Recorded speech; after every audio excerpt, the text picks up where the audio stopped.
No niin, tosta Eskari, toi ei kuulu joukkoon. Auto ei ole nimittäin vihannes. Kuski voi olla. Joo. Sitten tosta on noit on hetkinen 1, 2, 3, mutta noit onkin 1, 2, 3, 4, niin noit on enemmän. Ympyröin tuon. Kyllä tää lapsen elämä on yhtä työntekoa, kun tämmöisiä eskaritehtäviäkin joutuu kotona tekemään. Morjes, morjes! Terve! Mitä? Vanha Patrik Sjöberg! Tää? Mikä? Patrik Sjöberg! Mä en oo mikään ruotsalainen, ainakaan nää Ruotsi-Suomi maaottelun alla. No älä nyt ota nokkiisi! Mitä tarkoitat? Oliko liian nenäkäs? Eikö toi ruotsalais-homma? Ei muuta! Mitäs teet? Kun mä teen eskaritehtäviä. Eskaritehtäviä? Miten on onnistunut eskaritehtävät? Ihan mukavasti. Mitä tarkoittaa No mukavasti? kato tossa, mikä näistä ei kuulu joukkoon, kun siinä on porkkana, punajuuri, auto ja omena. No ei, omena ei tietenkään kuulu joukkoon. Ei kun punajuuri ei kuulu joukkoon.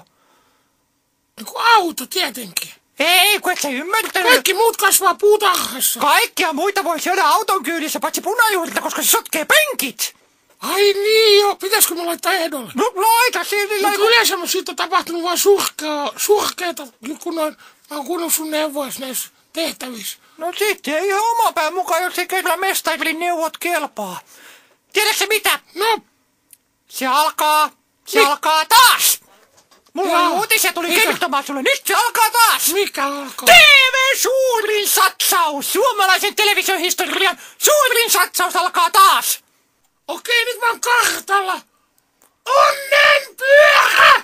Ja se on aivan oikein! No ei nyt sentään sitä tuu. Mut Big Brother! Täh?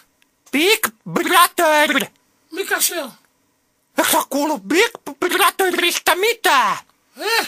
Hei, come on! Reality-television helmi! Minkä? Tosi TV! Onko se kun siinä Taviksen tahtovat tosi TV:n? No ei... Millainen se on? Eikö... No... Jaha. Voit ympyröidä sen punajuuren siitä sun tehtävästäs. Miksi? No sen takia, että se voisi sopia siihen hyvin. Mut kuitenkin se on se ohjelma, missä seurataan ihmisten elämää. Tää? Eikö se ole niinku salkkarit? Salkkarit näytellään. Se on semmonen niinku, että kun porukka otetaan semmoiseen taloon. Valitaan. Joo. Ne ihmiset sinne hirvittävä valintaprosessi kestää varmaan kuukausia. Ne valitaan siihen ja sit niitä kuvataan. Voittajista, niistä tulee kaikista julkkiksia, ne saa rahaa ja valtaa. Niillä on tulevaisuus turvattu joka ikisellä. On vai? On ne niinku missejä? Tavallaan. Jo, oot kartalla tällä hetkellä. Televisio missejä? Niin, mut kuitenkin tää Big Brother, niin se on siis, siinä seurataan, kun ne syö, laittaa vaatteita päälle ja kaikkea, se on tosi mielenkiintoista. Ja voittaja saa hirveästi rahaa. Syö ja laittaa vaatteita päälle.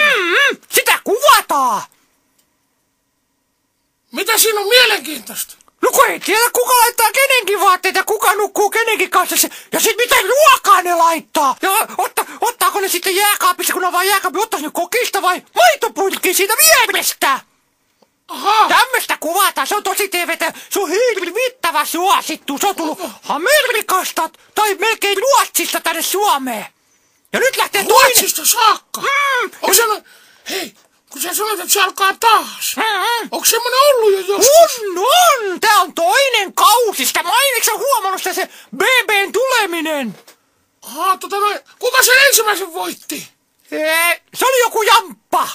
Ajaa. Se sai fyrkkaa hirveästi. Siitä tulee varmaan kansanedustaja ja muuta. Sen tulevaisuus on turvattu. Mutta tämmönen hieno sarja alkaa kannattaa seurata. Se on mielenkiintoisia juttuja. Aha. Se tempasee mukaan ja matkaa. Siis siinä laitetaan vaatteita päälle ja sitten ruokaa. Ja sitten kaikki ne ottaa aurinkoakin, jos aurinko paistaa. Ja sitten käy uimassa. Sitten siinä kuvataan kaikki, joku käy suihkussa. Sitäkin kuvataan. Niillä on kamerat joka paikassa. Oho. Se on kiva ohjelma. Onko se kun ne menee kakkaan, niin onko siinkin kamera vai? Mä en sitä muista, oliko siinä semmoista kohtaa. En ole ihan varma, mutta voi olla tässä onkin. Sitten kato, kun se menee, se joka kaleli sinne kuvaa sitä. Tässä ei pitäisi voi olla, kun tää on uusi. Niin. No se on rohkeampi. Tarkempi. Niin tämmönen, että pas kattoi telkkari, niin tiedät, mitä Turuilla ja toreilla puhutaan. Kyllä nyt täytyy ruveta ottaa tää niinku viikko-ohjelma, että täytyy ruveta se päivittäin. Se tulee joka ikinen päivä. Ja sit siinä on vielä sellaisia, että ne kuvaa niitä osallistujia ja sitten ne voi kertoa, että toi Rampe, se oli tänään vähän ilkeä mua kohtaan ja sitten lähettää kotiin terveisiä, kun ne on siellä talossa viikkotolkulla. No, mutta miten se saa se voittaja selville? Siellä äänestetään! Katsojat soittelee sinne hirveästi ja sanoo, että esimerkiksi vaikka tätä Rampe. Onko se vanha kunnon 2 euroa per minuutti? Plus paikallispuhelumaksu. Legendaarista, eikö se ole? Legendaarinen olet kartalla, mutta kannattaa seurata. Mä tulin kertoa tän uutisen sulle. Mut muuta lähtee nyt kotia päin, et pas kattoi telkkari, niin tiedät mitä maailmassa muuta. Täytyy laittaa musta oikein ohjelmasta tää näin, että täytyy ehdottomasti nähdä tämmönen Hyvä. kulttuuripläjäys. No niin, näkymisiin, morjes! Se moro!